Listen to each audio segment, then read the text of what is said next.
La convocation d'une nouvelle rencontre ce dimanche à l'Union sacrée autour du président de la République pourra-t-elle apaiser les tensions nées après la promulgation de la nouvelle équipe Souminois?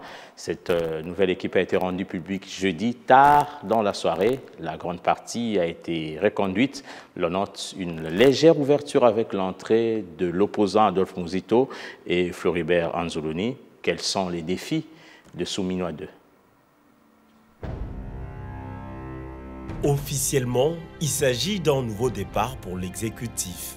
Officieusement, c'est la consolidation d'un système. En présentant le gouvernement Souminois 2, Félix Tshisekedi n'a pas seulement révélé une liste des ministres, il a dessiné la carte de ses loyautés, redistribué les gages de pouvoir et placé ses sentinelles au point stratégique. L'annonce officielle, lue, n'est pas la partie visible d'un processus de négociation complexe entamé 2 mois auparavant dans les salons feutrés de Kinshasa.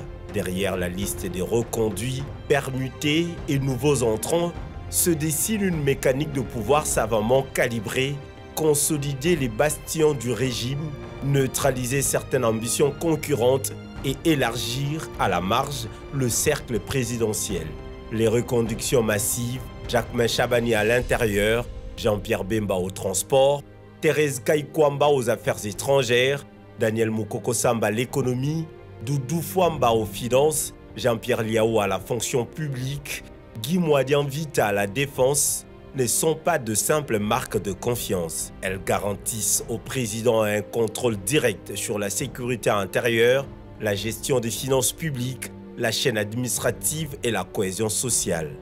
En clair, les ministres à forte capacité d'influence ou de mobilisation restent aux mains de fidèles dont la loyauté ne fait pas débat. Un remaniement calibré pour tenir la machine jusqu'en 2028, tout en envoyant des signaux maîtrisés aux partenaires étrangers. Ceux qui conservent leur portefeuille ne sont pas que compétents, ils appartiennent au noyau dur.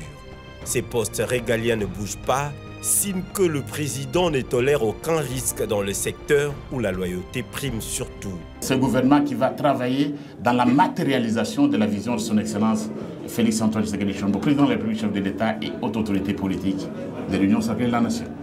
Les changements de portefeuille, Moyindo Nzangi passe au ministère de l'Agriculture, loin des arbitrages stratégiques qu'offrait le développement rural.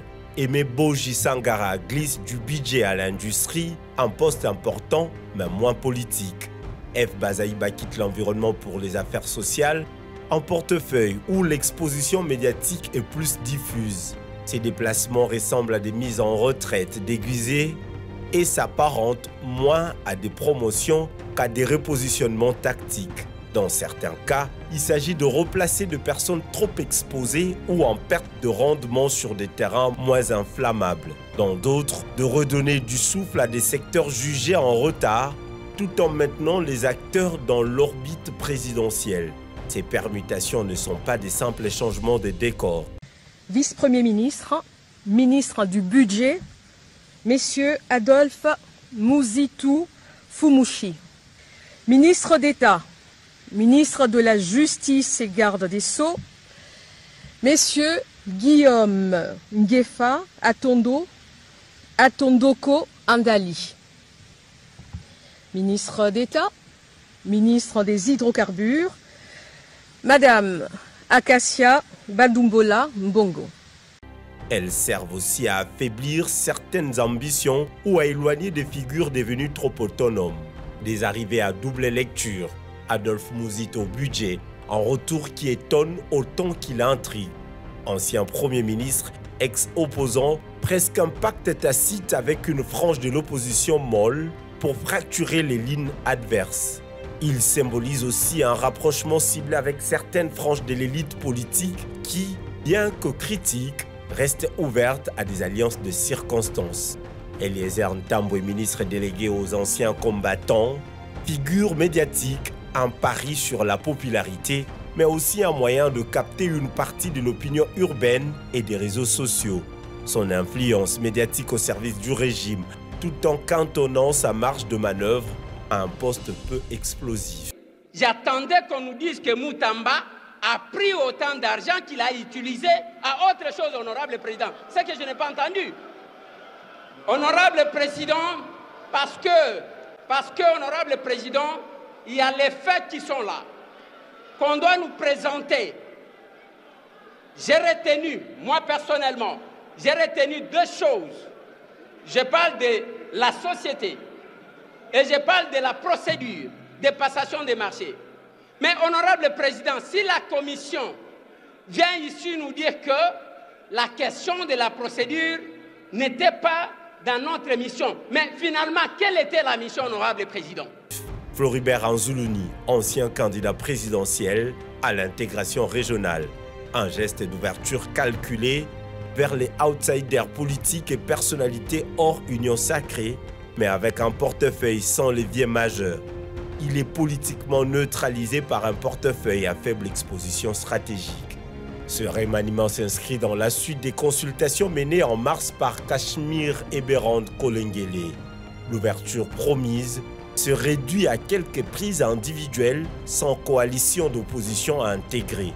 À l'international, le maintien de figures stables dans les finances, la défense et la diplomatie rassurent le partenaire tout en montrant que Kinshasa reste maître du tempo des réformes. Ministre d'État, ministre des Affaires étrangères, coopération internationale, francophonie et diaspora congolaise, Madame Thérèse Kaikwamba Wagner.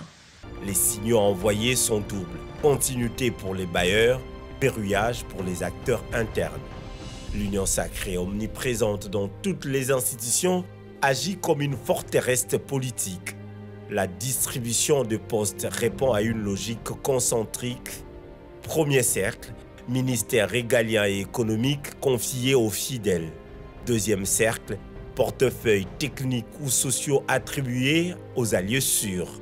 Troisième cercle, figure d'ouverture intégrée sous contrôle. C'est un gouvernement qui est partagé entre la continuité et son image. Reste à savoir si ce gouvernement va gagner la confiance de la population ou échouera comme tant d'autres gouvernements qui sont passés par là avec des défis énormes qu'il faut relever, les défis de la lutte contre la corruption, des détournements des deniers publics, de la sécurité, de la lutte contre la pauvreté, de l'impunité et mauvaise gouvernance qui a caractérisé par certains moments l'action du gouvernement. Donc au niveau de la nouvelle société civile congolaise, nous allons doubler la vigilance citoyenne pour continuer à suivre l'action de ce gouvernement dans tout ce qu'ils pourront faire, tout ce que nous pouvons dire à ce stade. Souminois 2 n'est pas un simple rafraîchissement gouvernemental. C'est un exercice de maîtrise du pouvoir où chaque nomination répond à un calcul.